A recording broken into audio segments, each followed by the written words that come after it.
What happens when civilian ports become targets? When grain, trade, and human lifelines are turned into battlefields?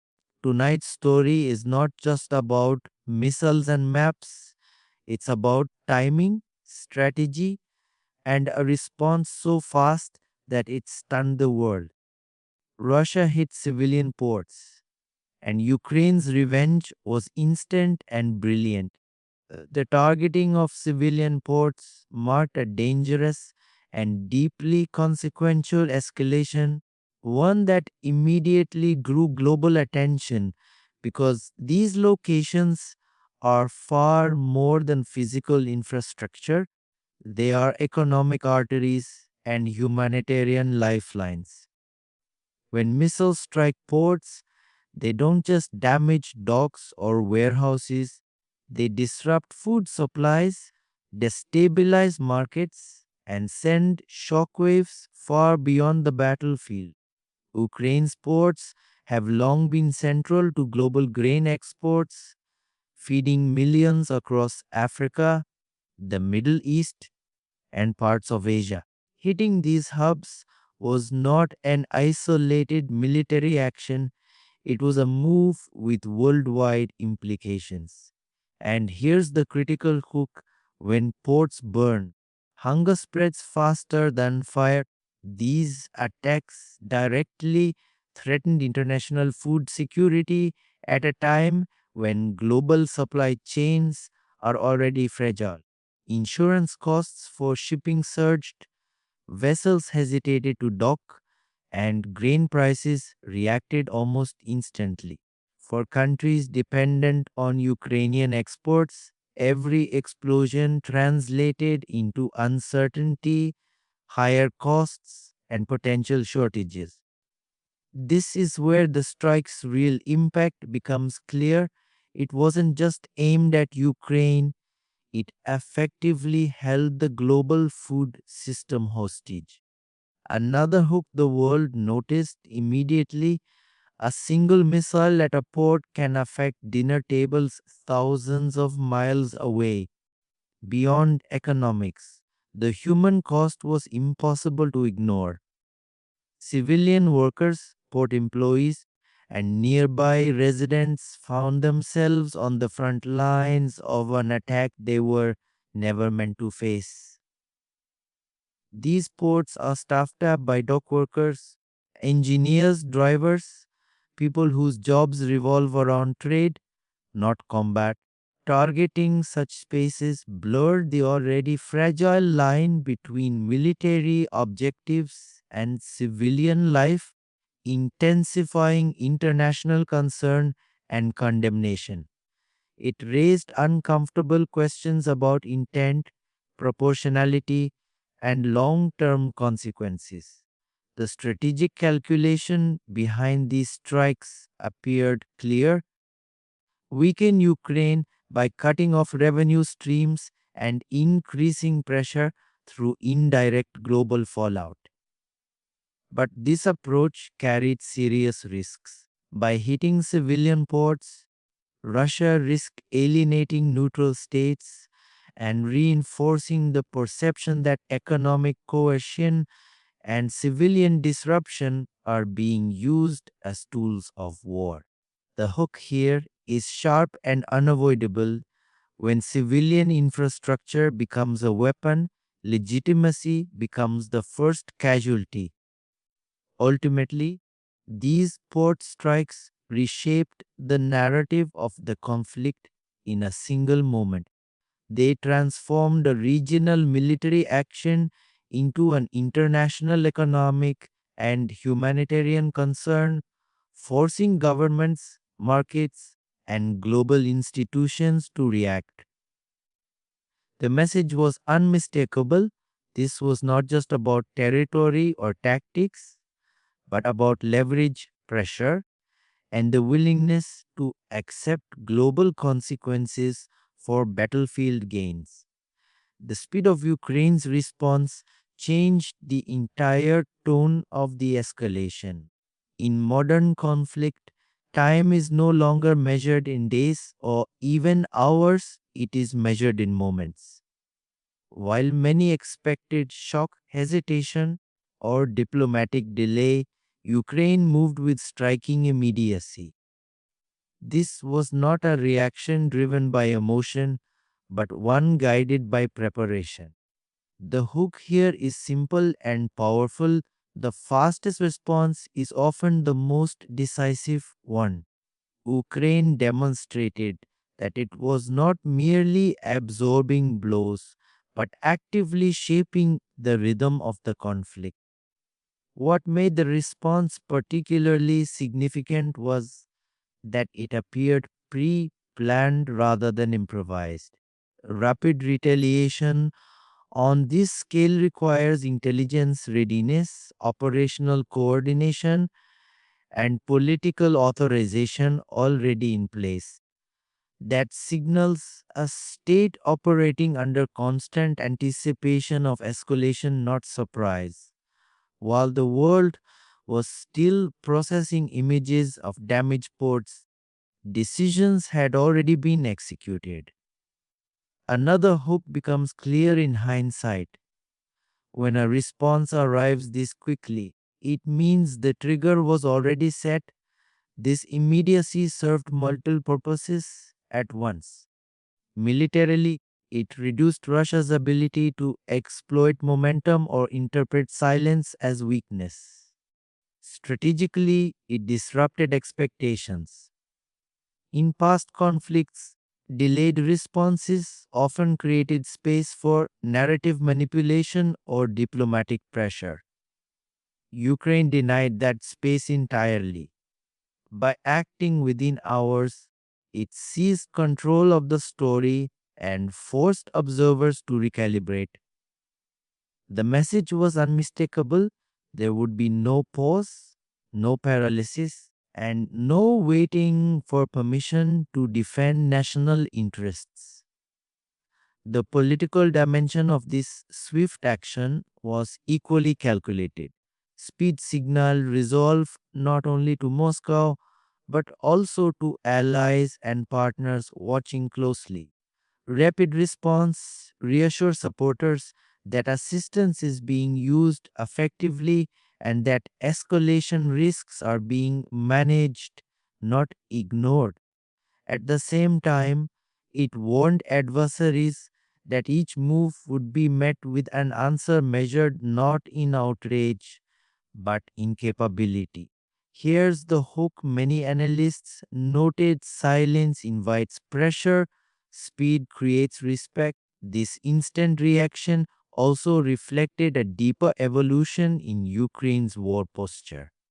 Over time, Kiev has shifted from reactive defense to proactive deterrence, where retaliation is built into strategy rather than debated after the fact. That transformation changes how every future strike is calculated. When responses are immediate, the cost benefit analysis shifts dramatically. Every attack must now account for what follows next, not days later, but almost immediately. And in that compressed timeline, hesitation becomes a liability few can afford. What stood out most in Ukraine's response was not just that it happened quickly, but how deliberately it was executed. In a moment designed to provoke chaos, Ukraine chose control. Instead of mirroring attacks on civilian infrastructure or escalating through indiscriminate force, the response remained tightly focused on strategic and logistical objectives. That decision revealed a level of operational maturity that many did not expect at this stage of the conflict. The hook is impossible to ignore. Anyone can strike back, but only a disciplined force chooses where to strike. Precision in modern warfare is as much about restraint as it is about accuracy. Ukraine's actions showed a clear separation between legitimate military targets and civilian spaces. reinforcing a narrative of responsibility even under pressure. This mattered not only on the battlefield but also in diplomatic circles where every strike is scrutinized. By avoiding civilian areas, Ukraine preserved moral credibility while still imposing tangible costs. Another hook becomes clear in this context: restraint, when paired with force, becomes a strategic weapon. This approach also reflected a sophisticated understanding of escalation management. Indiscriminate retaliation often invites wider conflict, broader condemnation, and unpredictable consequences.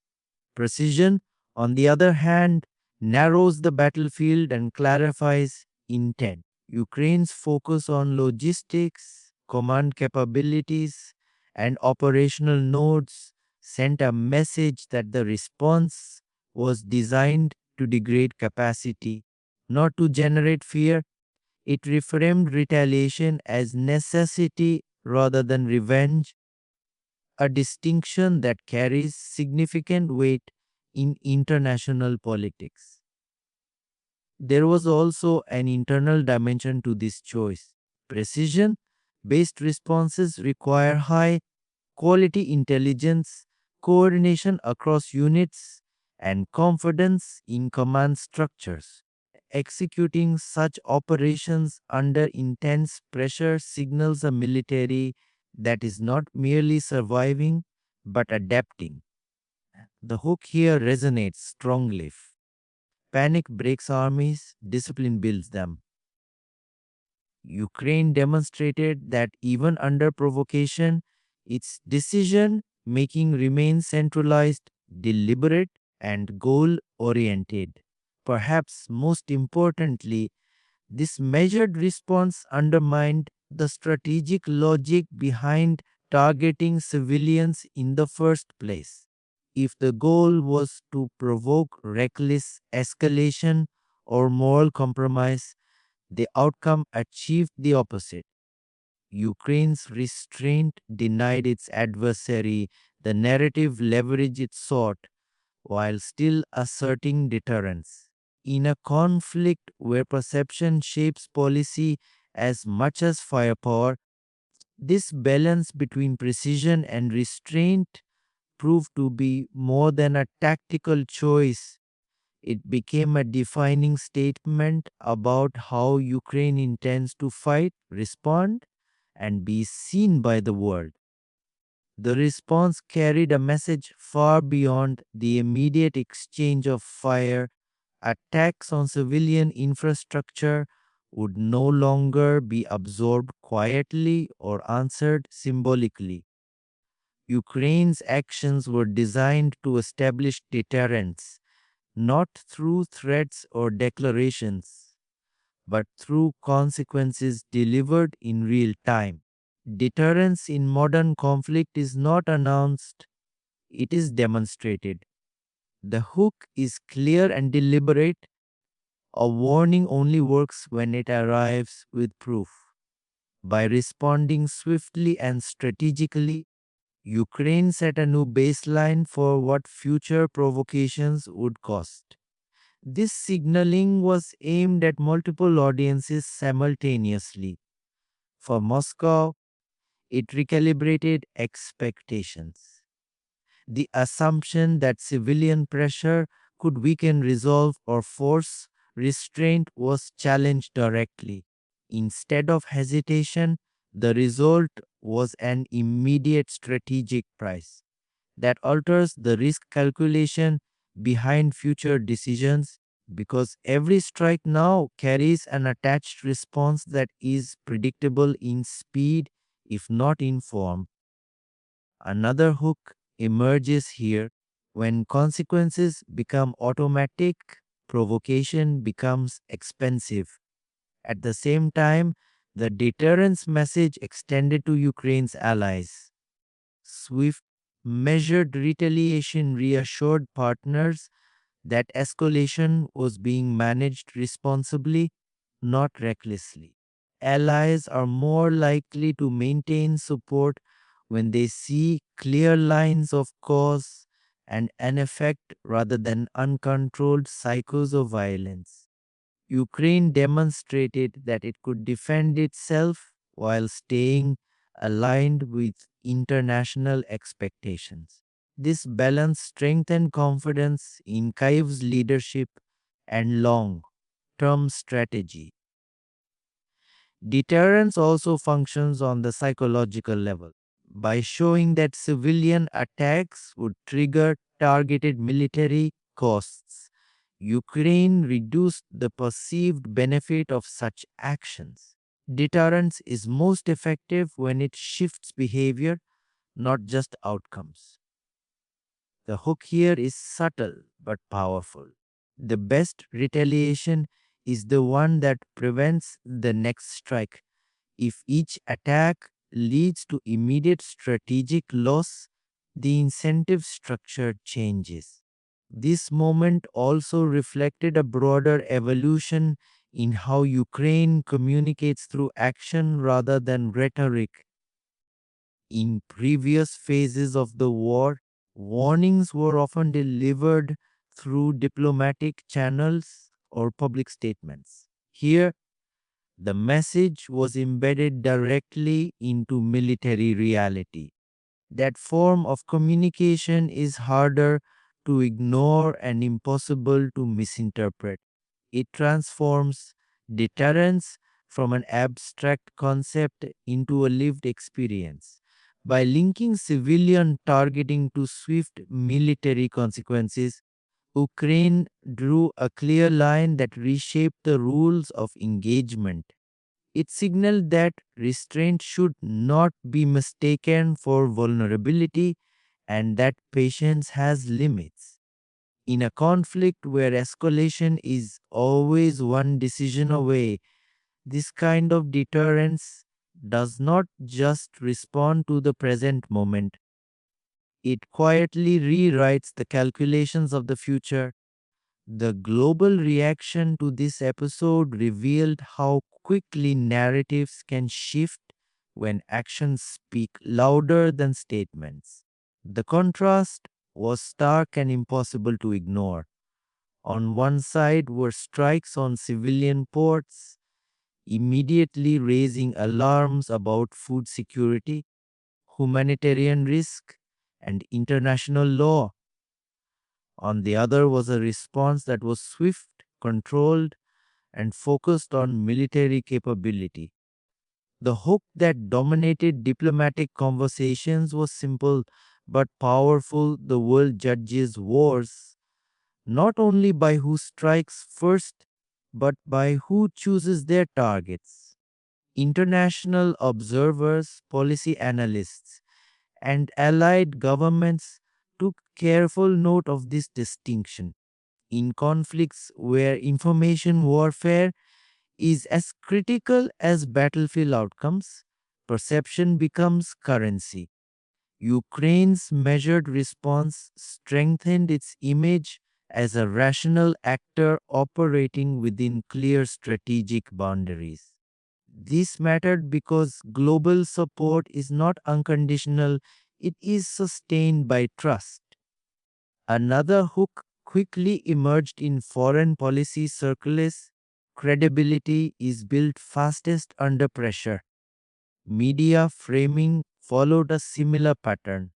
Coverage increasingly emphasized the humanitarian implications of port attacks while highlighting Ukraine's restraint and precision. This imbalance in perception worked to Kyiv's advantage, reinforcing existing support and limiting the effectiveness of opposing narratives. Attempts to justify civilian infrastructure strikes struggled to gain traction when contrasted with evidence of deliberate targeting discipline. The result was a subtle but meaningful shift in how the conflict was discussed beyond the region. Neutral and undecided states were also watching closely. For governments, trying to balance economic ties, political alignment, and public opinion. Behavior matters more than rhetoric.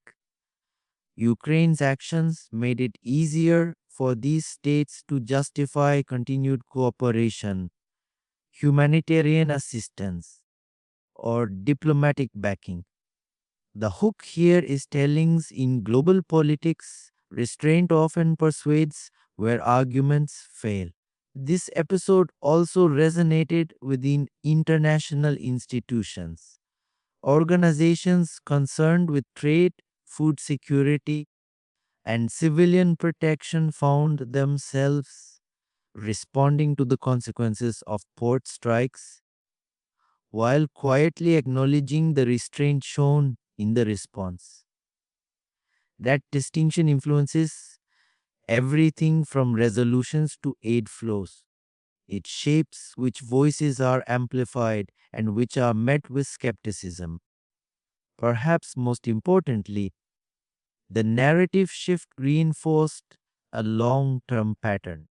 Ukraine increasingly appears not just as a state under attack, but as an actor capable of managing escalation responsibly. That perception strengthens alliances, stabilizes support, and complicates efforts to isolate Kiev diplomatically. The final hook lingers in the background of every policy discussion. Wars may be fought with weapons, but they are sustained or stopped by perception. This episode underscored a larger shift in how the war is now being shaped, where escalation is no longer slow, linear, or predictable. The pace has accelerated, and with it, the costs attached to every decision. What once might have unfolded over weeks is now compressed into hours, forcing leaders to calculate consequences almost instantly. The hook that defines this phase is striking.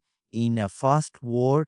Mistakes are punished faster than intentions are explained. The attacks and the immediate response reveal that the conflict has entered a cycle where actions trigger near automatic reactions. This dynamic raises the stakes dramatically. Rapid retaliation means there is little room for ambiguity or miscalculation. Each strike carries a built in expectation of response, and that expectation itself becomes a strategic factor. Escalation is no longer just about increasing force, it is about managing tempo. Those who fail to control timing risk losing initiative. Another hook emerges clearly: the side that controls the clock often controls the battlefield. The consequences of this accelerated cycle extend beyond military exchanges. Political leaders must now account for how quickly a single action can reverberate across markets, alliances, and public opinion. An attack in one location can trigger economic reactions, diplomatic statements, and military responses almost simultaneously. This compression of cause and effect leaves little space for de escalation through delay. Decisions must be made with the assumption that the next move is already being prepared. This environment also reshapes deterrence itself. When retaliation is swift and expected, escalation becomes a calculated risk rather than a dramatic leap. The hook here is sobering. When escalation becomes routine, restraint becomes harder to maintain. Each side must weigh not only whether to act, but how the speed of the response will shape the next phase of the conflict.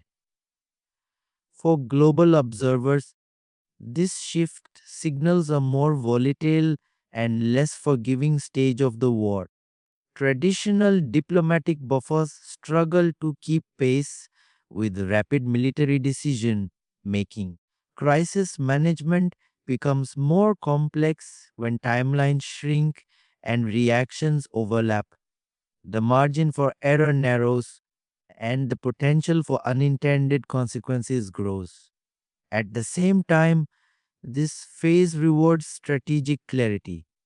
In a fast moving escalation cycle, vague intentions are dangerous. Clear red lines demonstrated through action reduce uncertainty even as tensions rise.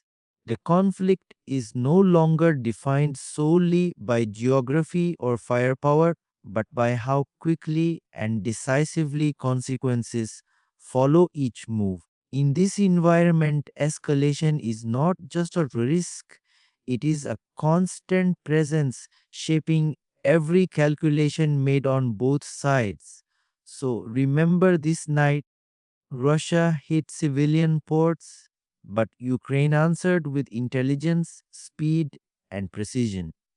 This wasn't just revenge, it was a warning, a statement, and a reminder that in this conflict, every action has consequences. Stay with us, because the next move in this war may already be underway and the world will feel it.